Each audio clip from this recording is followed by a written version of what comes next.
Pythagoras said, know thyself. In this video, I'm going to share with you 3 simple steps that you can take so that you have more power in your business and your life. So Pythagoras said, know thyself. And the reason being is that if we know ourselves, then we can operate at a standard level and get the kinds of things that we want. So we're consistent with our thinking. We're consistent with our practices. We're not just whimsically doing whatever we want. When we know ourselves, then we can act in certain ways and go about our life and our business in a patterned way so that we get the things that we want. But if we just whimsically go about things and we don't know what our standards are, our morals, our values, our principles, we don't know what we stand for, then how will others know what to expect of us? So I work with business owners, so I'm directing this towards them. If you have a team, how do they know what your expectations are? How do they know that they can trust you? Years ago, I had somebody that I work with and I reported to, and this individual had the habit of being dishonest. He would say things, but then go against it. And so I didn't know whether I could trust him. So he didn't have any standards about telling the truth and standards about being honest. He would just say something and sort of tease you and challenge you and then turn around and say, oh, no, you don't need to do that. And that's not something that you can rely on. You need to be somebody that's reliable. And you are somebody who is reliable when you have standards, when you have values, when you have what's called a code of honor.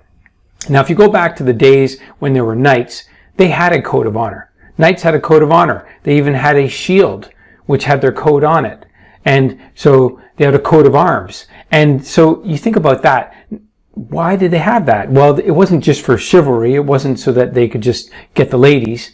They actually wore their standards, wore their values on their sleeve, and they stood by them. Now, we don't have much of that today, but you can have it. And if you have it and you have it in your business, even better. Then people will know what they can do and how they can operate around you. Now, consider this for a second. If you take some of the biggest corporations and the biggest scandals you've seen in the past decade, if you think of the employees looking at that and the team looking up to the individual and seeing how they break the rules, then it gives everybody else permission. It gives everybody below them permission to do the same thing. So if you want to have expectations, if you want to have high expectations, high performance, great results in your life and your business, then you need to have standards. You need to have a personal code of honor. And I'm going to give you some steps that in order for you to create your own in a moment. But the key here is if you don't have a code of honor, then you are going to do whatever feels good in the moment. You're not going to think about what am I doing in this circumstance that I would do every single time. So there's a quick story that I'm going to share with you. It's about this runner. His name was Abel Mute. And this guy is running in a marathon and he's a few meters from the finish line. But he got confused about the signs and he stopped and he was, he thought he had finished the race. But there was a Spanish runner behind him, right behind him, named Ivan Fernandez. And he was right behind him and he was, he realized what was going on and he starts shouting at the Kenyan, to keep running. But the Kenyan didn't understand Spanish, so he didn't do anything. But this guy Fernandez realized what was going on, and he pushed Mute to the finish, to the victory. Now, a reporter asked Ivan, "Why did you do this?" And Ivan replied, "My dream is that one day we can have some sort of community life where we push ourselves and also others to win." And the reporter insisted, "But why did you let the Kenyan win?" Ivan replied, "I didn't let him win. He was going to win. The race was his." And the reporter insisted and asked again, "But you could have won." Ivan looked at him and replied, "But what would be the merit of my victory? What would be the honor of this medal? What would my mother think of it?" That's a good question. So if you're thinking about, what you're going to do and you have a lot of respect for your mother, ask that question. And, knowing what you want and what matters to you matters because it determines the rules that we're going to play by. It defines our personal code of honor. So again, if you don't have a personal code of honor, how are you going to operate in this world?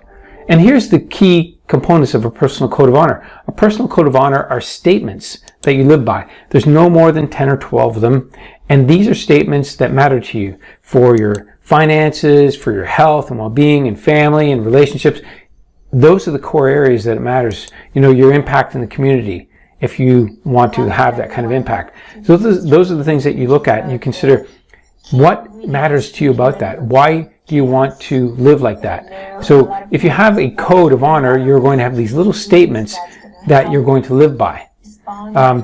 Ogmandino, who wrote The World's Greatest Salesman, he had a code of honor in some sense. He had something called the 10 Scrolls. And within those scrolls, he had little statements like, I will greet this day with love in my heart.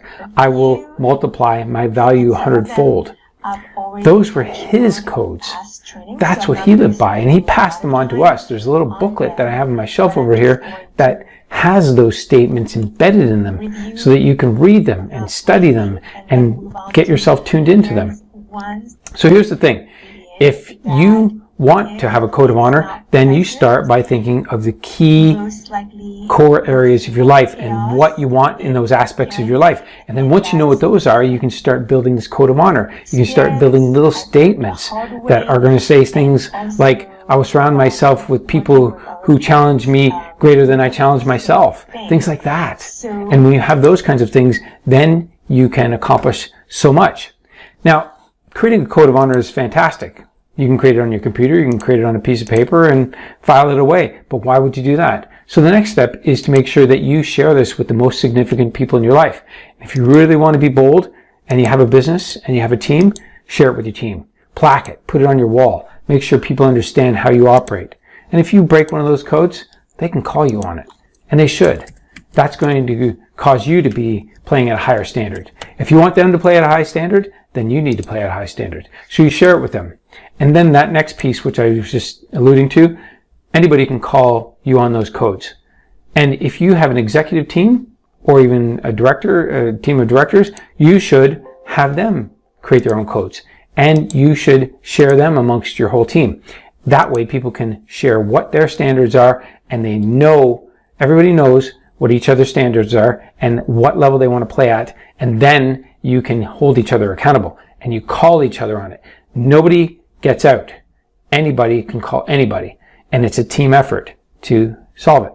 You don't say, hey, you made a mistake, you're to blame. It's a personal code, and you're going to live to those standards and work at becoming better and better. The great thing about having a personal code of honor is that you are now telling others what level they need to play at. You might get people coming into your business that are really skilled, maybe technically skilled, but they don't have the personality traits and the character traits that you do. So they're going to follow you. They'll stay with you. I have business friends that have thousands of employees, and they have people following them. They have people in their company that will stay for decades. Why? Because they have high standards and they live by those standards. They don't ever break them. Because you know what happens? When emotions are high, intelligence is low. Emotions are high, intelligence goes down. People don't think. They will make quick decisions, rapid decisions based on what's going on, and then they will break one of their personal codes.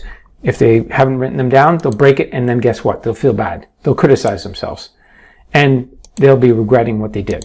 So instead of doing that, if you want more clarity, more focus, more cooperation, more high performance in your business, and better relationships in your life, then you need to have less flexibility, less complexity. You need to simplify things. You need to simplify it and say, okay, these are the standards I'm living by. If I live and die by these standards, I'm going to be a happy person. I'll be happy if I die living according to these standards. That's what you want. You want to have standards that when you live by them and you aspire to them, then you will be a better person. And listen, if you do this, and by the way, there's a link below. You can grab this article that I wrote. It's going to give you the 7 steps that you can take to create a code of honor. I told you 3. Those are the three primary ones, but there are 4 others. So you'll want to grab that and then put your code of honor to work. You want this personal code of honor to work for you. So when you have this code of honor working for you, then you're living at a higher level, and you'll probably be the 1% of the 1%. If that excites you, then do this. If you don't care about it, then fine. Be like everybody else. But I can tell you, all the people in the world, if you ask them, what are your values? What are your principles? What matters to you? They don't know. They won't know because they never thought about it. But you, who are listening to this, you will have it. You can create your personal code of honor and then have these statements. And by the way, if you don't have an idea of what this looks like, in that article, you can read it there, and you can send me a direct message and ask me for a sample, and I'm happy to give that to you. But just think about that. You want to play at a really high level. You want to have a major impact. You want to leave a legacy. You want less complexity, less flexibility, less whimsical emotions flying around. You want more clarity. You want more focus. You want more cooperation. That's when you have a personal code of honor. And a personal code of honor is just the starting point. After that, then you would create a team code of honor for your team. That's the next level up.